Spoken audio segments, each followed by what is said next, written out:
And now, a brief word from Andrew's Cajun Chicken Experience. Hi, I'm Andrew from Andrew's Cajun Chicken Experience. Has this problem ever occurred to you? It's dinner time, you have nothing to make, and KFC is way too far out of your reach? Well, come on down to Andrew's Cajun Chicken Experience. Founded alongside former Wellman professor Sherman T. Clubb, Andrew's Cajun Chicken Experience gives you the old family recipe, just like Mama used to make.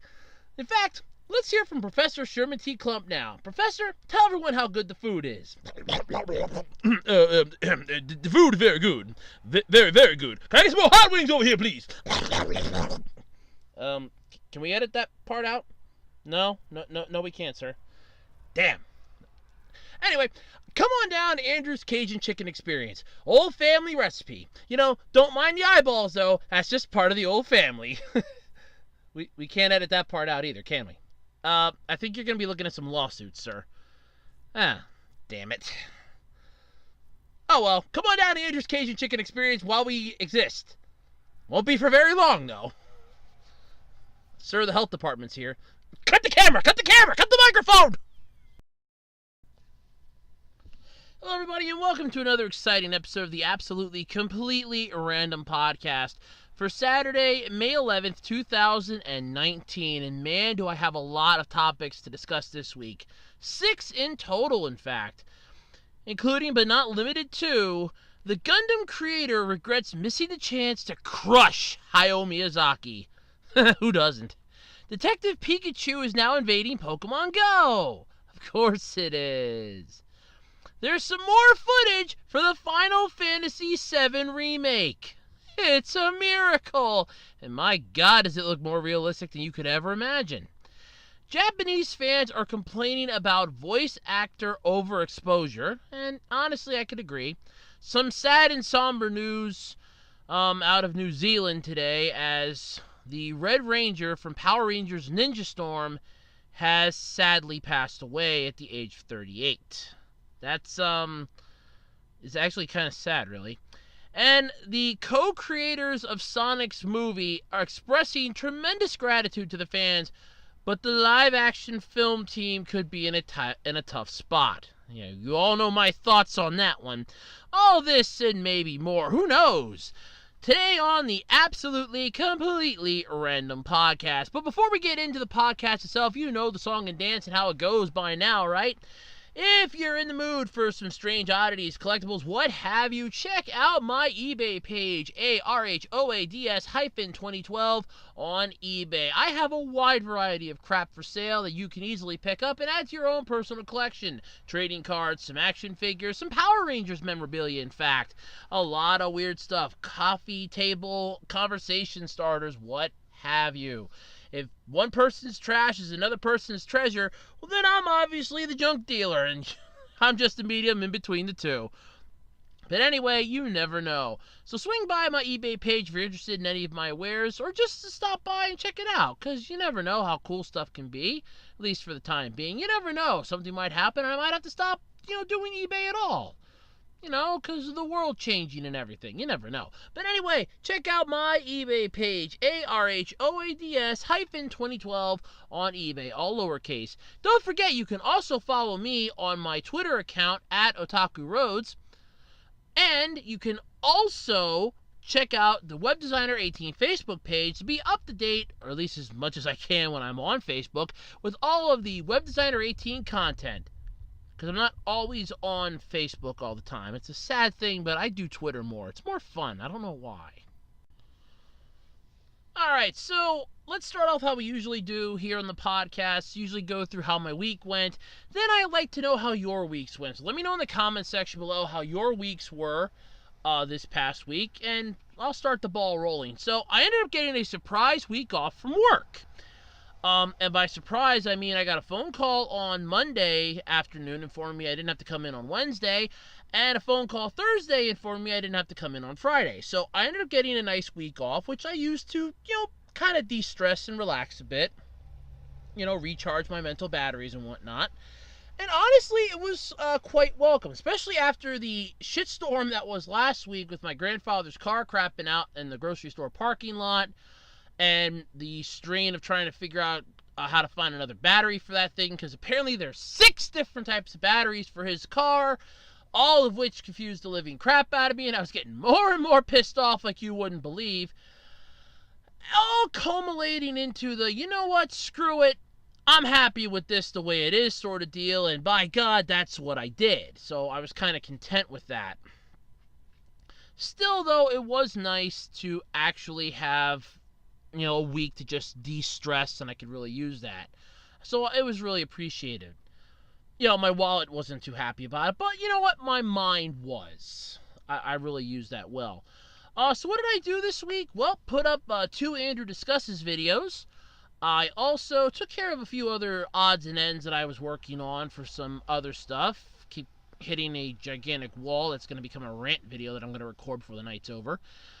And a few other things. I also have been catching up on some Hunter x Hunter anime and trying to figure out what I want to talk about for the final 5 episodes of Season 1 of the anime GBU. Because, yes, that is coming up. There's only 5 episodes left in the first season, 13 episodes per season, so, yeah. And I can hear somebody out there go, well, you gotta make it longer. I want to do it in seasons for 2 reasons. One, it is going to start getting really hot in my room. It's the issue I'm kind of having tonight with my laptop.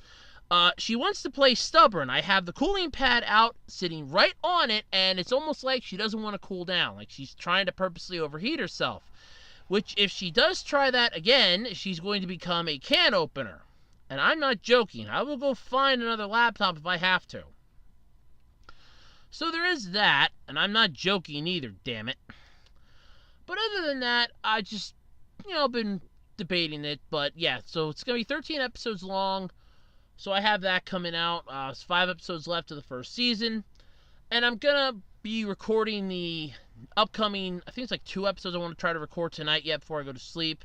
Then I can process them either the day I'm going to put them up or the day beforehand. I don't know which yet. So there is that. Otherwise, it's been a pretty good week. We watched Blended today, the Adam Sandler, Drew Barrymore movie. Actually, it wasn't that bad. I got a kick out of it, more than I thought I would. That was a pretty good movie. I kind of like that. I picked that up last week at Walmart for just about $4. I'm like, I kind of want to see this movie. I heard, mixed things about it, and I dare not ask my boss because he hates Adam Sandler movies. He gets so pissed off at those. He goes, there's no way he'd ever get a chick like that. That's the only way is because he has to make it that's how he gets him in the freaking movies. And I'm like, let it go, dude. Just let it the hell go. But yeah, so we watched that today. It wasn't a bad movie, but other than that, the week's been sort of uneventful. Don't forget, tomorrow, or when you listen to this, May 12th will be Mother's Day when I put this up. So don't forget to wish your moms a happy Mother's Day, or your mother-like figures. However you want to do it. I'm not going to judge, to each their own, because somebody may have been raised by their aunt, and that aunt might be a mother figure to them. So, Mother's Day doesn't technically have to be your mom. It could be any person that raised you as a mother. So, yeah. Take that, equality. But yeah, so otherwise, let's get into the podcast. We got a lot to talk about this week. It's going to be fun. Alright, so let's talk about this. Sort of interesting here. So, the Gundam creator regrets missing the opportunity to crush Hayao Miyazaki. Now, honestly, it's sort of an interesting concept here. And you figure with Gundam currently having this massive popularity spree with it, diving its way into a collaboration with Hello Kitty, it's sort of an interesting little concept here that all of a sudden this comes to light. So apparently this all came about, according to the article here, when during a May 5th lecture at Takara University's Tokyo Media Department. The 77-year-old Tomino, who is the creator of Gundam, laminated that he still isn't happy. Why? Even with such an impressive 56-year career behind him, Tomino is pissed he was never able to beat and crush Hayao Miyazaki. In his own words, he attributes this competitive desire to the fact that you end up being surrounded by so many extremely talented people once you join the anime industry. I'm not going to lie, it's actually kind of true. The desire to crush Miyazaki, though, isn't as bitter or mean-spirited as it sounds. In fact, according to Tomino, he was able to make something like Gundam because he had the opportunity to meet Hayao Miyazaki himself. And he met Hayao Miyazaki and the late Isao Takahata. In the first place, since why he was able to even make Gundam to begin with. So that's kind of cool. With that in mind, though, basically it's sort of this neat little thing. But here's some positive advice, though, from Tomino, which goes beyond simply surpassing all of one's rivals. Anime production is an industry in which people with various roles work together. So you shouldn't be an abrasive kind of person like I am. Being the kind of person who can be part of a harmonious ensemble is what will lead you to happiness. There's time to crush Hayao Miyazaki, though, isn't there? He's still working, unless he decides to retire again, in which case I'll probably be changing underwear about 6 or 7 times. Unless he decides, I'm going to retire, and then an hour later, I'm coming out of retirement, I'm going to go to the bathroom, I'm retiring.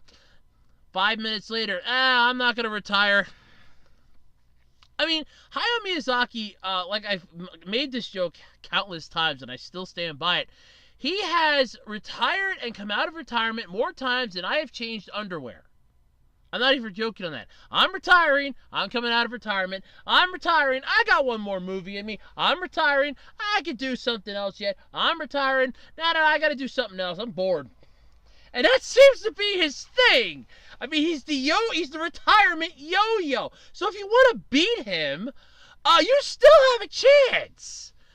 The only problem is, I would love to see him. If he really wants to stave off retirement, why not have what I'd like to call an anime off? Have one of your movies and have a couple people that have done series or something come up with a movie of their own.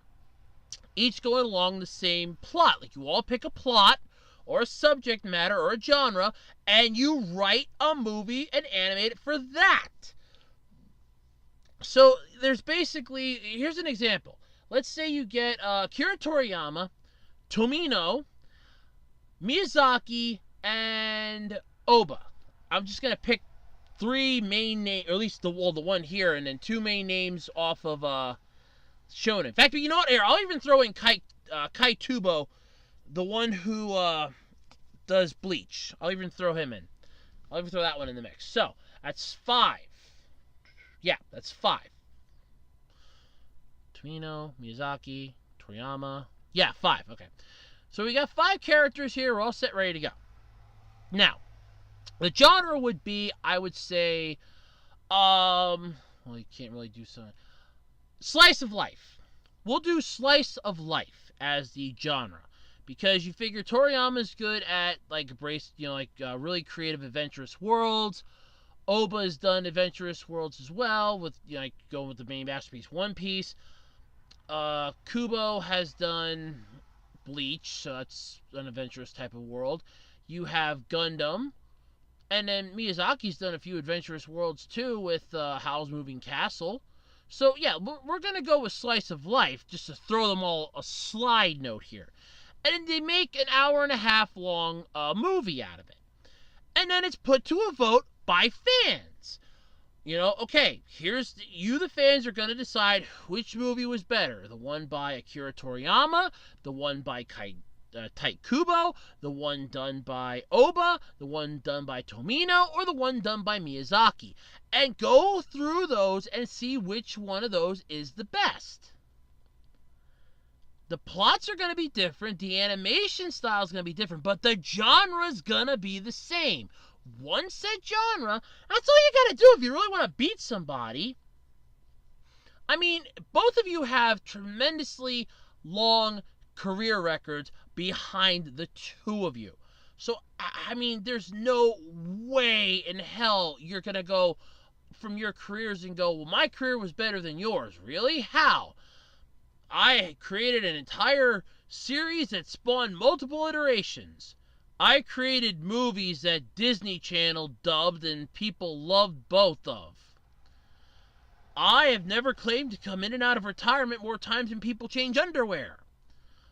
I was bored, that's why I came back. You know, you're never going to be able to beat it in a straight up pissing contest. And that's basically what this is. If you would try to base it upon their careers, it would just be a weak-ass horse piss contest. And there's no reason to have that. Let's have a good old-fashioned one. You know, you actually put your reputations on the line. If you really want to beat Miyazaki, and I don't mean to have this sound mean-spirited either, but if you really want to beat Miyazaki, let's do this right. So let's get this pissing contest done right here. You know, we put your money where your mouth is, basically. You have a series, and Miyazaki does a movie. So let's all do, like, movies, then.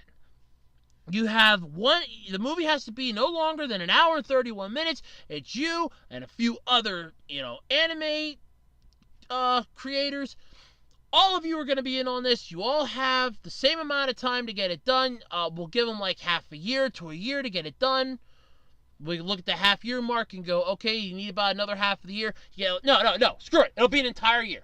Give it an entire year to come up with a movie, flesh out the plot of it for 1 hour and 30 minutes. You can go 1 hour 32 at the max, counting, you know, credits, because I never count credits as the actual visual part of the movie, since you're watching actors and other things. I always consider credits to be sort of the screw you of the movie. It's like, okay, look, so many people were involved in this, but after sitting through everything, you're going to get up and leave, because at that point, you either A, have to use the bathroom, B, realize the movie's over, C, as thankful as you are to all those people who helped out on the movie, if it sucked, you went out of there, and if it's a Marvel movie, you're sticking around to see if there's a post-credit scene. So I'll give them, like, 1 hour 32 minutes max. So you have a year, half a year to basically fish out the plot, flesh it out, get everything all set and ready to go. Then you have another half a year to animate the son of a bitch. Get it ready to be streamed online. Then what happens is thusly, fans get a chance to vote. They get 2 months to watch each movie, because you realize that people have lives and they're not going to sit down and it'll crash a freaking server if everybody tries to watch it at once. You have, 2 months per each movie. And then for the final 2 months, fans vote. They vote on which one was the best. Like, they could go back, it's like, okay, I didn't get a chance to fully watch this one. Go back and watch that one and go, okay, that one's watched. Or you can lock it in that they have to, watch it. And then you have like a plot synopsis of this is what happened. Okay, I like this. Or okay, no, I didn't like this. And you vote on it. Like I said, if you want to have a decent pissing contest, let's get this done right here. I mean, that's how you do an I want to beat Miyazaki contest here. You don't just go and, oh, well, man, I don't really want to do it this way. I don't mean to sound mean-spirited, but I've had a 56-year-long career that's been impressive, and I mean, he inspired me. Yeah, I get that, but if you want to beat the guy, you want to prove that your stuff's, just as good or not on par with him, this is how you do it. This is how you have a pissing contest. This isn't like old school where you just, go out back and you chuck pennies against the wall. No, you really got to pull it out, and you need to whiz in the wind to make you need to whiz with the wind to make this go on. I'm really hating this acronym, but I can't get rid of it. I can't really get rid of this idea, this analogy, but that's basically it. It's literally the same equivalent. I want to say the same equivalent to, like, basically, I want to say, well, it's almost like what movie directors do nowadays. They have pissing contests with every single movie they come out with. Oh, well, my movie's gonna be better than this one. I mean, look at the Russo brothers that did look at the ones that did the Marvel movies. Each one of them was better than the previous one. They improved upon each one. So they were one-upping themselves. Then you have DC that's trying to do them with the Zack Snyder era. That's trying their damnedest to, it's like, oh no, we're better than you. So here's, let's get this on. Here's the pissing contest between those two, DC and Warner Brothers. DC and Marvel. We're going to have the contest going, and Marvel's whooped their ass. Because, well, let's put it this way. How many Marvel characters had to get rebooted within their own universe? How many? Did I hear none? At best, Spider-Man, but he was still owned by Sony when they were still hammering out him. So, none? That's what I thought. Whereas DC, it's, oh, we got Batman, and another Batman. And we got Superman. Hey, look, there's another Superman. And another Superman. And then we got Justice League that made no frickin' sense. It was just a gigantic cluster. That's all it was. So that's the perfect example of how not to do this. But if Tomino wants to have a decent pissing contest against Miyazaki, let's put both your strengths to the table and let's go to town on this. I would pay to see that, actually. I would actually enjoy seeing what they could bring to the table in a slice of life, or you pick something that they don't have expertise in. So, like, if their expertise is in adventure-style shows, you avoid that topic. So that one's off the table because it's too well good for them. You have to put them all on a level playing field to see which one's going to be the best. That's just my idea, my opinion, but you never know. That could work out really well. It could be something highly interesting. So there is that. So, yeah, that sounds pretty cool, I think. I don't know. Maybe. Alright, so with Detective Pikachu officially taking the massive moviegoers by storm, and in all honesty, I don't care anymore at this point. Look, I'm not a big fan of Ryan Reynolds as far as I'm concerned. He's good in some stuff. I liked him in R.I.P.D., but he's just one of those, I think we're overusing him as an actor. Sort of like what we did with Melissa McCarthy for the longest time. Oh, she was the hot thing, and now it's basically, oh, Ryan Reynolds, let's get him in every single movie we can put him in. Oh, he's Deadpool, okay. He's going to voice Talking Pikachu. Hey, why the hell not? Go for it. Well, if you play Pokeomn Go, like, who the hell doesn't play that anymore? I mean, my one friend, her husband's been playing that thing like it's a freaking religion. He's been driving her up a goddamn tree. That bugs the crap out of me, because I still see people talking about it online. It's like, oh yeah, I love Pokeomn Go. It's so great. Yeah, that's great. The thing was popular, like, what, a year ago? 2 years ago? When the hell did that even come out? 2016? 2015? I don't even remember when that thing came out. 2015. I think that's when it came. Oh, no, 2016, I think. Oh, who cares? It's old. It's no longer what I'd like to call relevant, but apparently it still is. So the Detective Pikachu movie opened this past Friday. So it opened, as I'm recording this, it opened it yesterday. So woohoo! Let it open. It's finally out in theaters now, so people can go see it. So Pokeomn Go event, having one of those to go along with it is, it's a no-brainer. Because, hey, look, it's a Pokemon movie, and we're a Pokemon game. Why haven't we put 2 and 2 together yet? The event officially kicked off on the 7th, bringing with it a bunch of movie-related features and bonuses that should entice regular players and those looking for a quick go fix. Yeah. So some of the events featured include increased encounters with Pokemon from the movie, the chance to be photobombed by a detective hat-wearing Pikachu, new avatar items, and special raid battles and field research. The event runs until May 17th, so check out the preview in the article, which you can easily look at in the link in the description, and check it out while it lasts. So basically, the Pokemon you're going to encounter, I'm assuming off of the list down here, you have Snubbull, Bulbasaur, Psyduck, and Jigglypuff. Since I'm assuming that there are a few other ones that I know have been noted in the movie as coming out that you're probably going to have a random or better chance encounter with, Mr. Mime, maybe, frickin' Ludicolo, any of those ringing a damn bell. From what I can tell from the thing here, some of the in-game items look pretty stupid. You have a hat that literally has two Pikachu ears. It's a detective hat with two Pikachu ears coming out of it. And a Detective Pikachu t-shirt. That's basically, it says Pokemon Detective Pikachu and a Detective Pikachu down around where your stomach is. Yeah. I'm just gonna say this, and I mean no disrespect to Niantic for what they've done here, but honestly, this is some weak sauce. If you want to do a event and tie it into a movie that came out that you're hoping is going to go gangbusters in a matter of days, this is some weak sauce to be bringing to the table. And I mean some seriously weak sauce. We're talking weak as water sauce here. But still, I mean, as far as Pokemon games go, they're a dime a dozen anymore. I mean, you can get, they're costing an arm and a leg on eBay, but there's like Pokemon app games like crazy. There's a Pokemon Duel game that I tried downloading, but I couldn't get it to work. I don't know why. Some stuff on my tablet just will not work.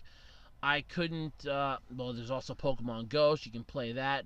There are people that have emulated the Pokemon games for tablets and smartphones, so here's Pokemon games galore. But for something like this, that you're tying in a major event, like a movie, this feels kind of weak. You get special hats, t-shirts, more encounters with Pokemon. I don't know. To me, it just seems like it's really weak. But yeah, those shirts are ugly as hell. I swear, I think I've seen those in stores too. So you're basically pitching merchandise that's readily available in the real world too. It's like, yeah, go see the movie, go buy the t-shirt, go play Pokemon Go. This Pokemon's gotta be everywhere. Yeah, this isn't like the good old days in the 90s where it was gotta catch them all and stores couldn't keep any of them on the damn shelves. I remember that. Oh, Pokemon just came out. Oh, that's cool. Can I get some Pokemon cards? Oh, you're serious, kid? Oh, yeah, we have none. We sold out 3 days ago.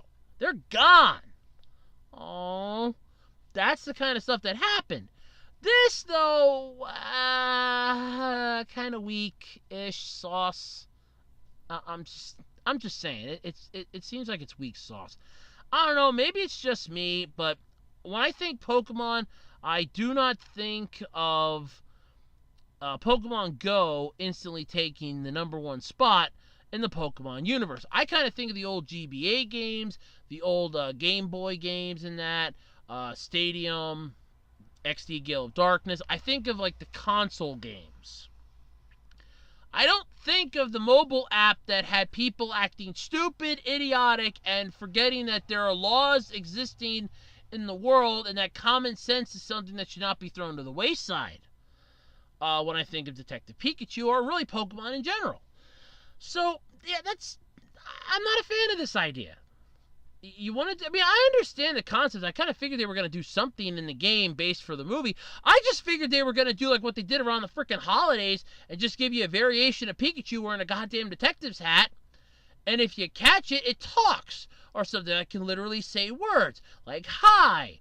Or I sense a Pokemon nearby. If you have him on your shoulder, have him go, I sense a Pokemon nearby. There's a Pokemon near here. And then boom, there's a Pokemon appears. That's something that you could have done that would have been a lot more worth it because you would have had people going out and trying to track this thing down. So it would have been like, look, I caught one of those Pikachus. You put it on your shoulder and all of a sudden it's like, oh, there's a Pokemon near here. Boom! There comes the Pokemon and you can catch it. Oh, wow, this is really fun. And you can tap it and it'll talk and say words like hi, hi, hi. Or hi, it's a nice day. Or base something off of the weather like hi, oh, it's kind of rainy today. I think it's going to be a little chilly today. I don't know how it's going to work. Or you have it do like some smart-ass quip from the movie. I don't know. I mean, seriously, there was some major malfunctions, I think, with that idea for what they actually did. So, yeah. Something about that just doesn't seem right to me. It felt really weak. I don't know. I don't know. It just didn't seem like a good idea how you do this. It just seems like your standard ploy for app-based games. Here's our standard, this is the standard BS, 195 BS. Here you go. It's all yours. Have fun. Go with it. I don't know. it didn't feel like a good one to me. Maybe it's just me. I don't know. All right, so the Final Fantasy VII remake has been rumored, and footage and everything else been hoping for. Some stuff had gotten sent out, like teaser trailer, I think now came out, but it's been so long. Like footage, like screenshots or something. The remake has been a hefty, massive, massive undertaking for Square Enix. And keep in mind, Square Enix has had a lot on their plate right now with Kingdom Hearts 3 that came out to meh reviews. So many people were hoping that was going to be better. However, the new teaser trailer, the fresh preview, is just in time for Sony's State of PlayStation live stream, or State of Play live stream. For more information due out in June, but you can soak in the current state of the reimagined classic and all fan favorite characters. There's actually a video in the article you can check out. So it's kind of an interesting thing, but the picture they have up, and I'm trying to remember most of Final Fantasy VII here. I've never played it, because it came out like at the height of the PlayStation. I did not own a PlayStation. I only had a PlayStation 2, a GameCube. I had the next generation after it, so I didn't own one. But it looks like you kind of have Aerith. I think that the one that was Cloud's girlfriend that died at the hands of Sephiroth. She's kind of in this, and I'm not gonna lie when I say this right off the bat, but video games have gotten way too damn good at making the characters more human-like. It definitely is breaking the illusion of I'm playing a game versus I'm in the real world, and this is definitely one of those. Because the picture of her, honest to God, and I'm going to say this, if I wouldn't know for the fact that this is a screenshot of the character from the game, I would honestly say that this is an actual person. And that is scary as hell to me at this point, that's how good this looks. And then you have like the picture of Cloud as like the thumbnail for the trailer, which is sort of an interesting thing. That one you can definitely tell is a video game character, because nobody's going to be walking around looking like that. But the other picture is just, you can see into her eyes. Like, they are just that, wide, and it's like, damn. So that tells you something. And that's what I'm saying. You can see every strand of hair as if it's real. Yeah, this remake is definitely getting way out of hand. But in a good way. I'm not gonna lie. It's getting out of hand, but in a good way. Truth be told, yeah, I understand fans have been wanting this for a while. Final Fantasy VII was one of the biggest, most prominent Final Fantasy games that came out. There was Final Fantasy, what was it, 6? That was, I know the order got screwed up in them, but I think the one before, it would have been 6, was actually more popular than 7. Fans were liking that one. Then 7 came out with its storyline and everything else. It's like, damn. And for a turn-based game, I'm not going to lie, it's not bad. Though I'm not a huge fan of those when it comes to fighting games, because they lack something. I don't know what it is. I play Golden Sun, and that's a turn-based one, and I'm fine with that because there's an air of strategy to it that you kind of get with the characters. Like, you learn what their strengths and weaknesses are based upon how you play with them. With other turn-based ones, you don't get that same feeling because it just doesn't feel it. I don't know. Maybe it's just how I felt Golden Sun was. It just felt more like you become emotionally invested in these characters versus the other ones where I just don't have that same connection when it's turn-based. I played MS Dawn: A New Saga, which is a Mobile Suit Gundam turn-based game, and I didn't feel any attachment to the characters at all. I felt really queasy playing the damn thing because it just didn't sit right with me.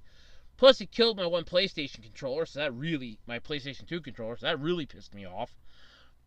So there is all of that. But otherwise, yeah, games are getting way too advanced, but in a good way. I could see this being really good, just so long as it's kept at that point. But this could also be opening the door for a lot more remakes of older games. I mean, could you imagine Crash Bandicoot being up to having the scales up like that? Or even better yet, let's get an actual decent Sonic game. You know, with those style of graphics that he looks like he's like you can reach out and touch him. Yeah. I can hear somebody's probably going to be out in the comment section going, well, we already have had those. Yeah, let's try to get one that's really good. I mean, from those pictures and images, I'm not going to lie. They look pretty damn convincing that those were real people almost. It's scary. But yeah, let's do that. That's about all I got for that one. Yeah, that's a pretty good topic, I guess. Okay, so now for an interesting topic. And this is actually pretty cool. So Japanese fans have been complaining about voice actors' overexposure. Now, that doesn't mean that, oh, they're doing multiple roles. No, they're doing a lot of extracurricular activities involved with their job. So, in recent years, Japanese voice actors, it seems to become extended far beyond the recording booth. They attend live events, make stage appearances, show up on TV and magazines, and run popular social media accounts. You know, because they're trying to get them massive exposure, but the problem is some fans are reaching their boiling point. Now, some fans think it's part of the fun and they're fine with it, but there is a majority of them that are growing they've had enough with this shit. And I'm going to agree with them to a point. I mean, it's understandable if you want to have a voice actor that's like, hey, I'm going to have a social media account, I can talk with my fans. That could be one like, I really like the character that you do, or it's like multiple characters that this person does. Hey, I get a kick out of those characters. I think they're great. It's really cool. Or they just like want to shoot the shit for 5 seconds, or they got their autograph or something. Like, which ones those are. But then you have some that you just don't want to know they're the voice actor. Well, according to a thread that popped up on a Japanese social media service, Girls Channel, I have no idea, don't ask. On that thread, the original poster complained that she doesn't like seeing what anime voice actors look like. Many others chimed in with comments that included, but were not limited to, the following. If I see the actor's face, I can no longer lose myself in the anime. Voice actors appearing in swimsuit pinups, it has nothing to do with voice acting. That one I'll agree on.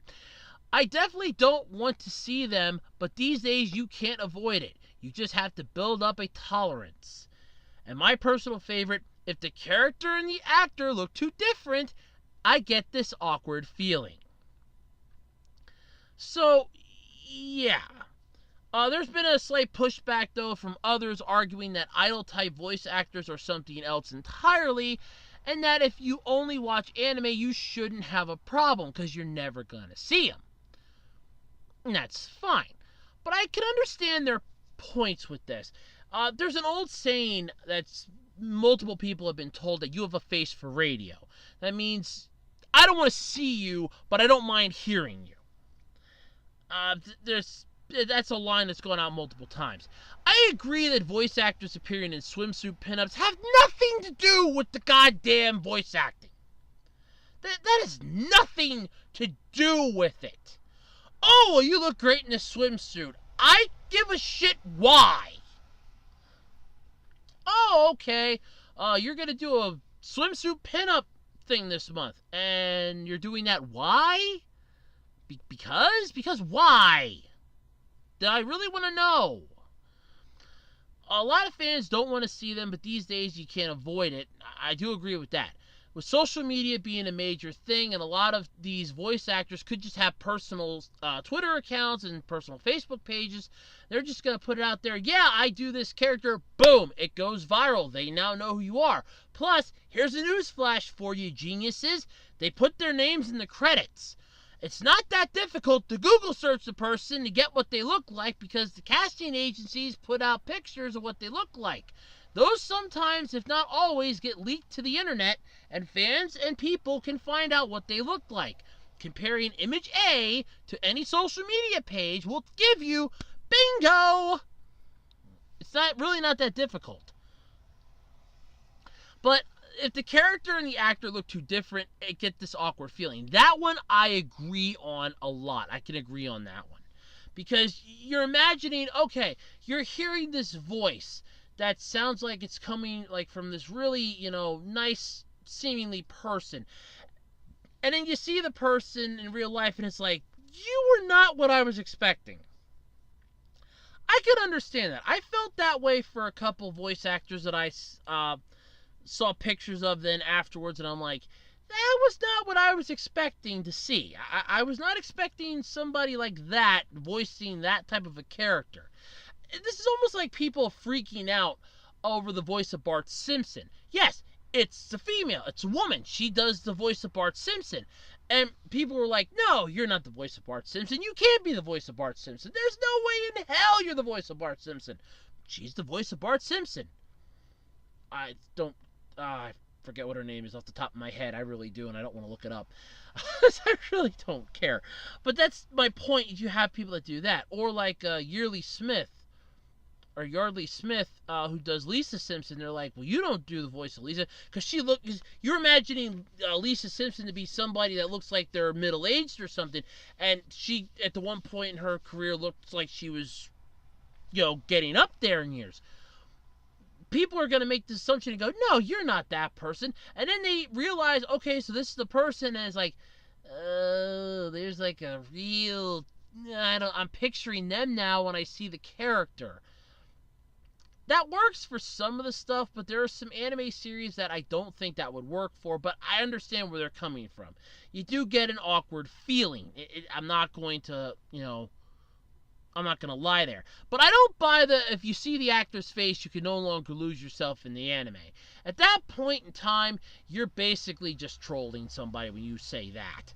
Because if you're watching the anime, you're not watching it for the voices. You're watching it for the plot or the characters that they're portraying.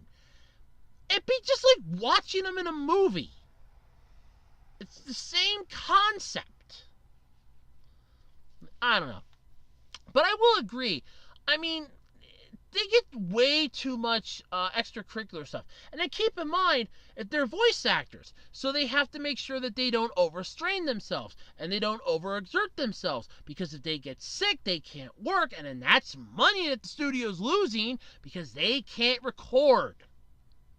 So, yeah, I agree. The extracurricular shit's got to come to an end. I mean, don't do so many stage shows. I do not understand what the deal is with the goddamn swimsuit pinups for some of the voice actors. I could give two shits how they look in a damn swimsuit or a Speedo. I don't care. No way, shape, or form is that going to impact me wanting to watch an anime series. I could give two craps what you look like outside of that studio. I don't care.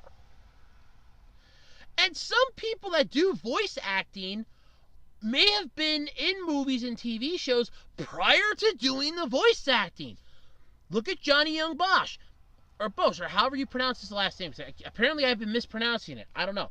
But look at him. He played Adam on Power Rangers for how many seasons? He came in, halfway through season 2, Ninja, season 3, Zeo, and he left about halfway through Turbo. So that's a good 3 to 4 seasons, depending on how you slice it up. Oh, you can also throw in the Alien Ranger. No, yeah, you can for the end part. He did come back for the end part, so that does count for one little section. But either way, you still have him, and he went on to do some great, anime characters. He was Ichigo Kurosaki. He was Vash the Stampede. So many others. You don't lose yourself looking at the character and going, oh, well, I can picture him. No, because you're just hearing a voice. And that voice is coming out of 6 different characters' mouths. How does that affect seeing the actor's face? How is that bothering you anymore? It's literally nothing has changed except for the fact that you know what they look like. Which, in all honesty, I just pointed out, a simple Google search of their name would probably show you what they look like. It's not that difficult. But yeah, it's an interesting concept. I'm not going to lie. I understand where they're coming from. Like I said, that extracurricular stuff has got to come to a freaking end. Because in all honesty, it is a joke. It's not worth it. And it's going to cause some problems down the road. Still, though, I don't have that big of a deal about it. There's no bug up my ass in regards to it. In all honesty, it's fine. I mean, seriously. I have no beef with that. Yeah, it does get a little time consuming and a little bit annoying, but honestly, I don't care what they look like behind the microphone. I mean, if you know what they look like and you're thinking, oh great, they're doing another character, yeah, because you're tired of hearing their voice. You're not tired of seeing them, you're tired of hearing them. There's a difference. Still though, I mean, I understand where they're coming from, but it's a weak thing. But I don't know. Let me know what you guys think though in the comment section. I'm kind of interested on that one. That's an interesting topic I found this week, I think. It's pretty interesting. Alright, so there was some sad news, like I said, out of New Zealand, which really is the home now of Power Rangers.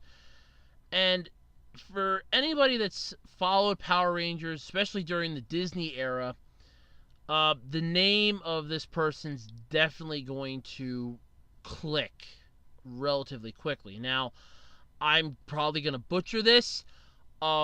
Please forgive me if I do. Pua Magasiva? Magasiva.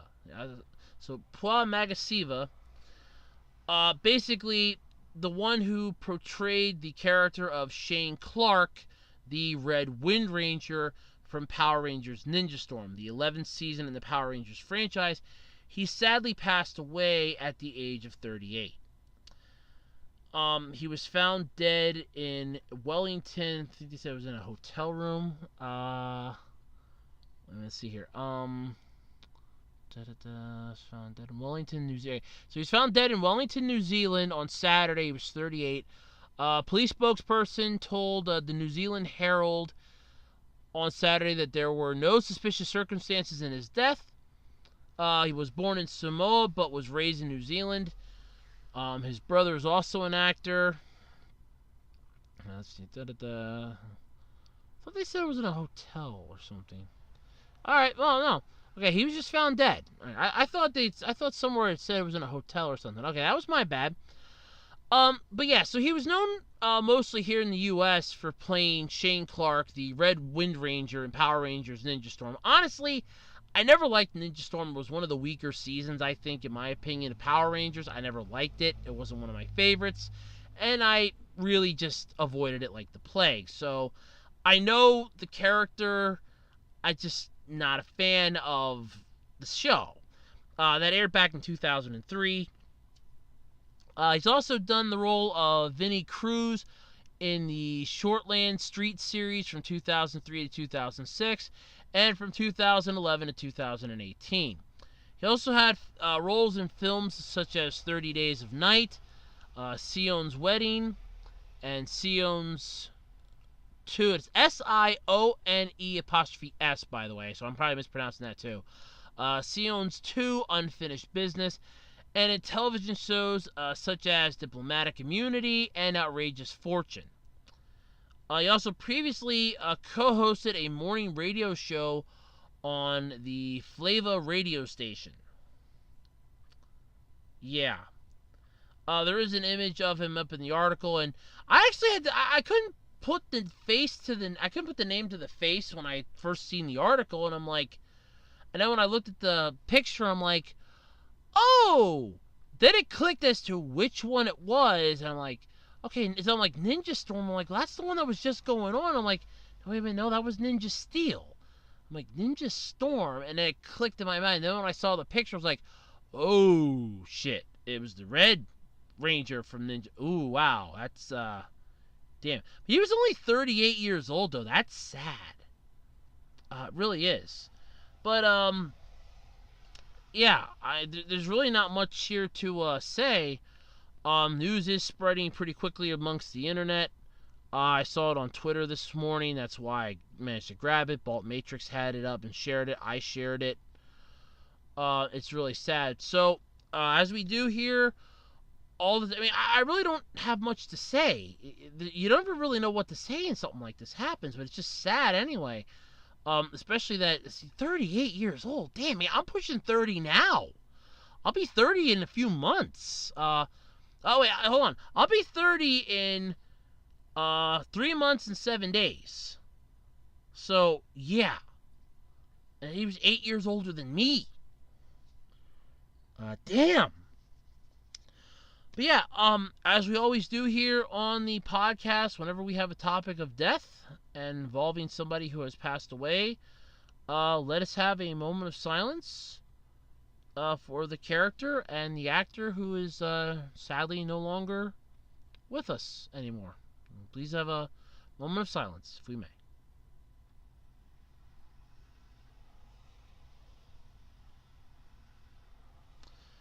May you rest in peace. Okay, so last week I talked about Sonic getting a redesign. And in all honesty, I have said my piece on this, but I'm going to just... This is going to be like the last thing on the Sonic movie I'm going to be talking about. Because, honest to God, I'm sick and tired of it at this point. So Sonic's co-creators expressed their gratitude to the fans, but the live-action film team is feeling like they're going to be in a tough spot. And fans have been saying this for a while, like, oh my God, they're going to be so screwed because, oh, the movie's still coming out in November. They're not going to be able to get it done in the X amount of time in the 6 months that they have to do it. They're not going to be able to get it done. Oh, no, it's never going to work. In all honesty, I'm just going to say this. I still feel like this was planned. That they knew the design was going to suck ass, and they already had Plan B sitting in the wing. Otherwise, they would have announced, okay, the movie's going to be delayed till we can fix this. They didn't say those words, so I'm thinking they had this already planned in their back pocket. So, the Blue Hedgehog has been a massive recipient of an ass whooping this past week. Like I said, from, even the week before.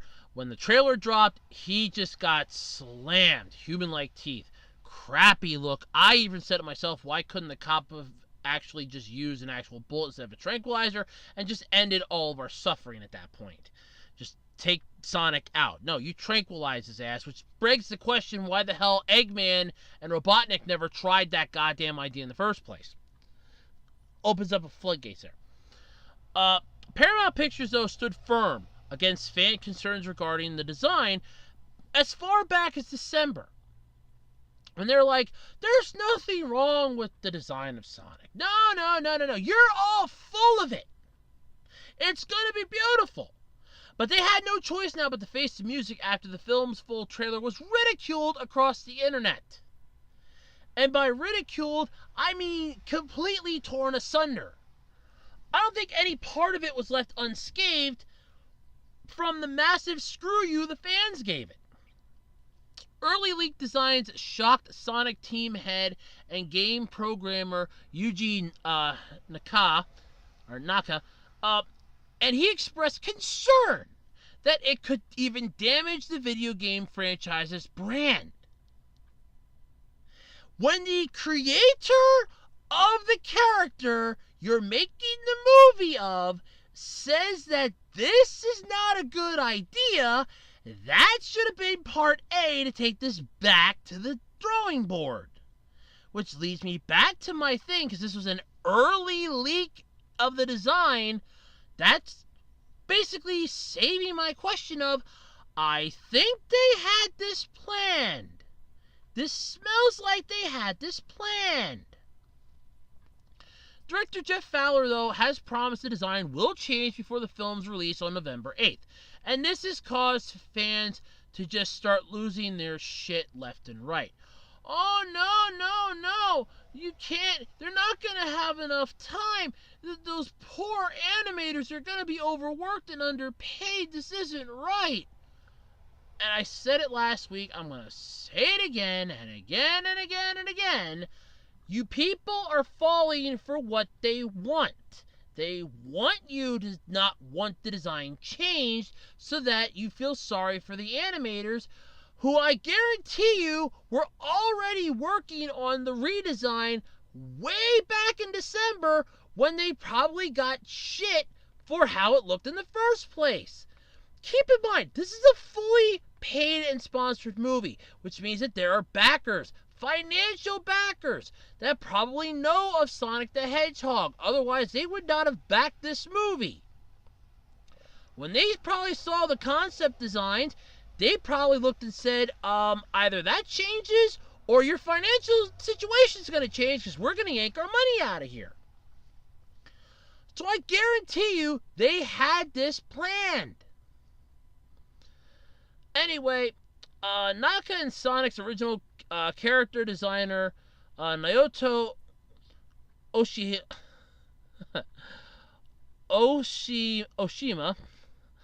responded to the news on Twitter. Oshima wrote on May 2nd that Sonic has taken many forms over the years and he's loved all of them. But after watching the trailer, he's worried. Yeah, I would be too. Oh, so Oshima. Oh, alright, Oshima. That sounds more... Okay, so they missed a freaking H in that. How the hell do you miss it? You have the thing up from the Twitter page. How the hell did they miss an H in that? Oshima thanks fans for sharing their opinions about Sonic and that his ideal Sonic is the one that everyone loves. Naka shared Fowler's announcement about the design change while also thanking fans for sharing their opinions. He had previously expressed some remorse for Sonic's design in the film due Marza Animation Planet's involvement in the film. Marza, a wholly owned Sega Sammy Holdings subsidiary, previously produced the Captain Harlock CG animated film. Oh, that was them. Okay. The studio was founded by Naka and Sega's Visual Entertainment before changing its name to Marza Animation Planet in 2010. The trailer, which I still have yet to check how many dislikes it has, but yeah.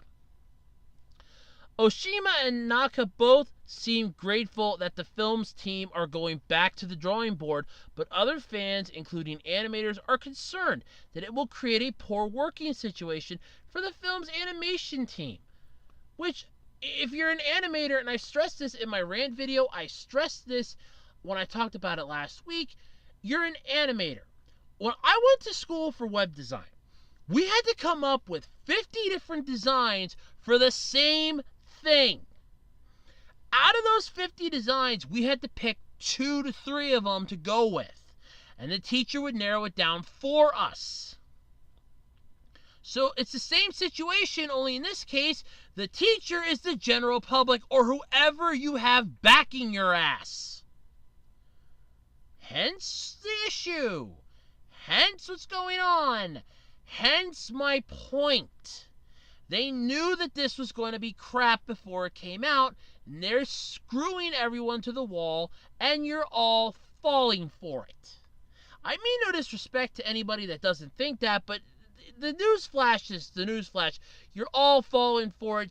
You've all basically dove right into it. Congratulations. Deny it all you want, it's true. So Alex to the Alvarez said on Twitter, as an animator, I can safely say that anyone who thinks that remaking the Sonic model for the movie is easy doesn't know how long that can actually take. Creating a new rig to match model, weighing the rig with the skin, fine-tuning the points of articulation, etc. Yeah. I understand how animation works. I think a lot of people understand how animation works. But that isn't the only thing here in this. Detective Pikachu, film director Rob Letterman, weighed in on the situation in an interview with The Verge, where he stated that he didn't envy Fowler and Paramount's situation. The director used his CG live-action hybrid film as an example, and quote, it would be very difficult for us to redesign anything. We spent a year designing all the characters ahead of shooting so that we could get it all right. If we were off by an inch on Pikachu, actor Justine Smith's performance would go right out the window for us. Right out the window. For us, it would have been impossible. But that doesn't mean they can't do it. I wouldn't want to be in their shoes. They're in a difficult spot. The film's still set to open on November 8th. It's going to open in Australia on November 28th, in the United Kingdom on December 26th. The film's Japanese title is Sonic the Movie. The opening date for the film is slated for sometime in December for Japan. Honestly, and I'm going to say it this way, and I'm going to say it again and again and again and again and again and again and again, we all fell for it. I cannot stress that enough. We all fell for it. Hook, line, and sucker. They changed it way too fast. They backtracked on it way too fast. I'm going to say it till I'm blue in the face. They backtracked on this idea way too damn fast. Like, all of a sudden, yep, now we're going to have this Pikachu remake. Now Pikachu's going to be coming out of the woodwork. Now this is happening. Way too fast. I'm sorry, but it's way too fast. I rest my case in this. I really do. There really isn't anything else to say.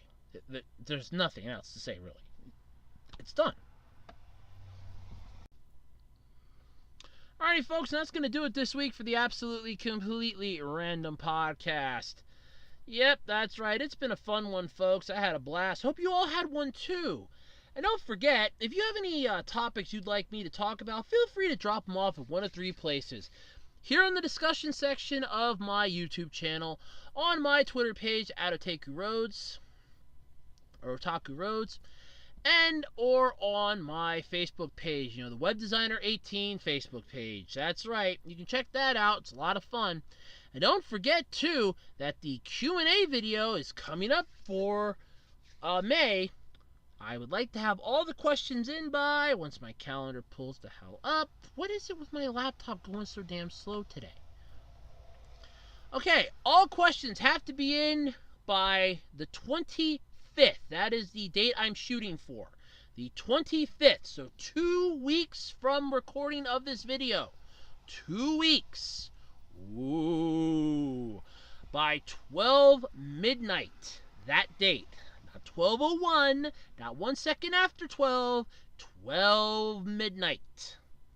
You can drop them off on any of the videos. You can put them in the discussion section. If you do put them in the discussion section or as a comment on a video, please include the phrase Q&A in parentheses. That way I will know what the comment's for. Otherwise, I'm just going to think it's for, oh, you want me to, answer the question right away, whereas you don't. So, yeah, please keep that in mind. If you want to talk about it, just put down parentheses Q&A. I'll know which one you mean. And until next time, I'm Andrew Rhodes, and this has been another fun-filled and exciting episode of the Absolutely Completely Random Podcast. Until next time, everybody, I will see you later. Catch you on the flip side. Bye-bye.